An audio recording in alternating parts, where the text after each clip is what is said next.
Selamat siang Bu Tia dan teman-teman. Nama saya Dean Christian dari kelompok 2 akan mengomentari proposal milik kelompok 1 dengan judul pengaruh aktivitas bermain game terhadap motivasi belajar siswa. Pertama-tama yang akan saya komentari adalah bagian pertama itu latar belakang.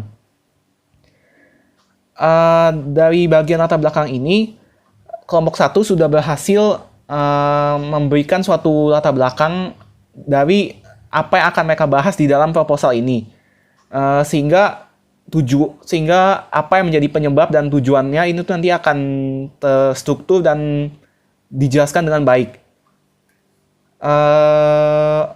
Untuk bagian kedua adalah masalah dan tujuan. Apa yang sudah ditampilkan oleh kelompok 1 itu sudah sangat baik. Tujuan mulai dari apa yang menjadi masalah utama dari topik atau tema dari proposal ini dan apa yang ingin dicapai dari penulisan dari proposal ini, dan itu semua tertulis dari bagian masalah dan tujuan ini. Bagian yang ketiga ada ruang lingkup kegiatan. Di sini juga sudah terpampang dengan jelas. Di kelompok 1 itu ruang lingkup kegiatannya itu terdiri dari jenis penelitiannya berupa survei, dan objek penelitiannya itu adalah pelajar. Di sini kita bisa mengetahui dengan jelas bahwa jenis penelitian yang akan dilakukan sesuai dengan proposal ini adalah melalui survei, dan objek penelitiannya itu adalah pelajar itu sendiri yang akan dibahas dalam proposal ini. D. Manfaat. Dari bagian manfaat ini kita bisa mengetahui bahwa proposal ini memberikan banyak manfaat. Maksud saya memberikan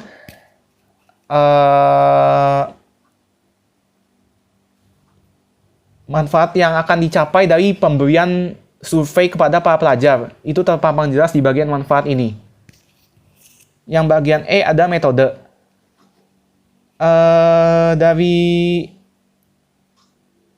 Dari bagian ini kita bisa mengetahui bahwa metode yang dilakukan oleh kelompok 1 adalah melalui survei. Di sini juga terpampang jelas bagaimana cara melakukan surveinya, tujuannya apa. Di sini bisa terpampang dengan jelas di bagian metode. Bagian F ada pelaksana kegiatan. Di sini juga terpampang dengan jelas penanggung jawabnya siapa, pemberi surveinya siapa. Akan tetapi di sini ada sedikit kesalahan ya. Di sini susunan personalia itu kosong di sini. Sepertinya mungkin kelompok 1 lupa menuliskannya atau memang tidak ada, karena memang di sini yang tertulis hanya bagian penanggung jawab yang terdiri dari kepala sekolah dan pemberi survei yang merupakan seluruh anggota kelompok 1. Sementara susunan personalia tidak ditulis sama sekali di sini. Untuk bagian fasilitas, bagian G, di sini kita juga bisa mengetahui sarana yang dipakai itu adalah kelas belajar, sementara peralatan yang digunakan adalah Google Form. Jadi Google Form adalah aplikasi untuk melakukan survei, dan di sini juga tertulis dengan jelas. Bagian H, lama waktu dan jadwal kegiatan.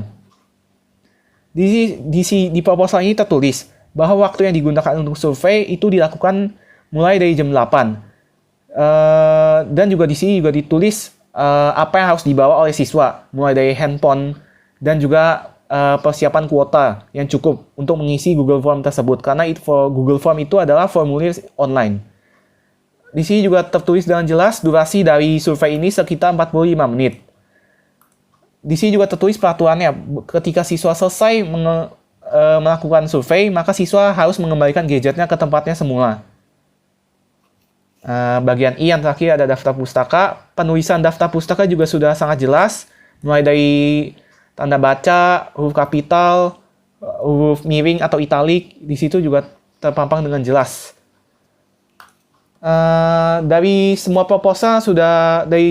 yang sudah kita baca lewat proposal milik kelompok 1 tersebut, ada beberapa kesalahan-kesalahan yang sudah saya ketik di bagian bentuk kesalahan dan perbaikannya.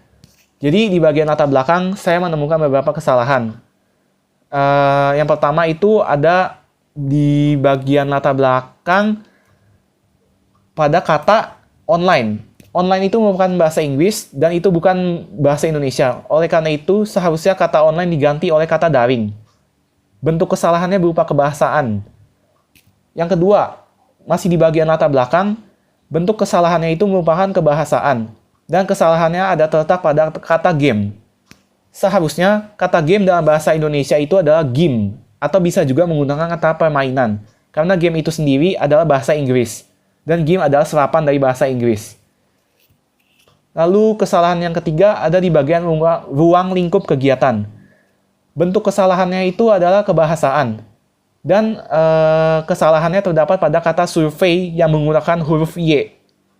Seharusnya kata baku dari survei itu adalah survei yang menggunakan huruf I.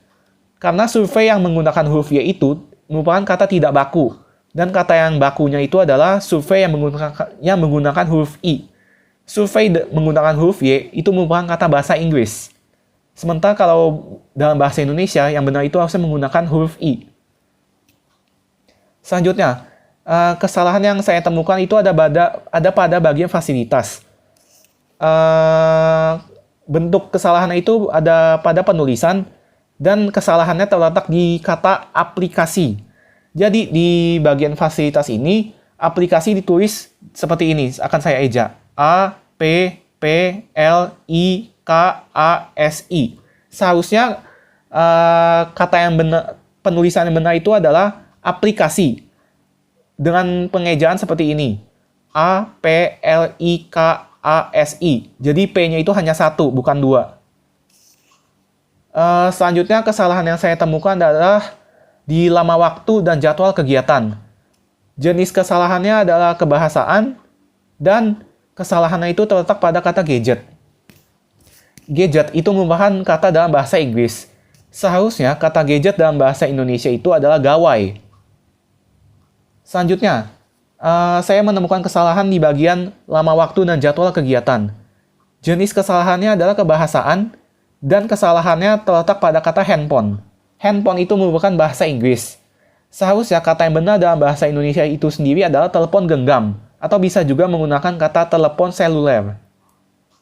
Kesalahan ketujuh itu terletak pada lama waktu dan jadwal kegiatan juga. Jenis kesalahannya adalah kebahasaan, dan kesalahannya itu terletak pada kata form. Form itu merupakan kata dari bahasa Inggris, dan seharusnya dalam bahasa Indonesia itu adalah formulir. Lalu kesalahan yang terakhir itu seperti yang saya sudah sebut sebelumnya, ada di bagian pelaksana penelitian. Di situ susunan personalia itu tidak disebutkan, hanya ada pemberi survei yang terdiri dari seluruh anggota kelompok 1. Demikian pemaparan dari saya dari kelompok 2 tentang analisis milik proposal kelompok 1 yang berjudul pengaruh aktivitas bermain game terhadap motivasi belajar siswa. Sekian dan terima kasih.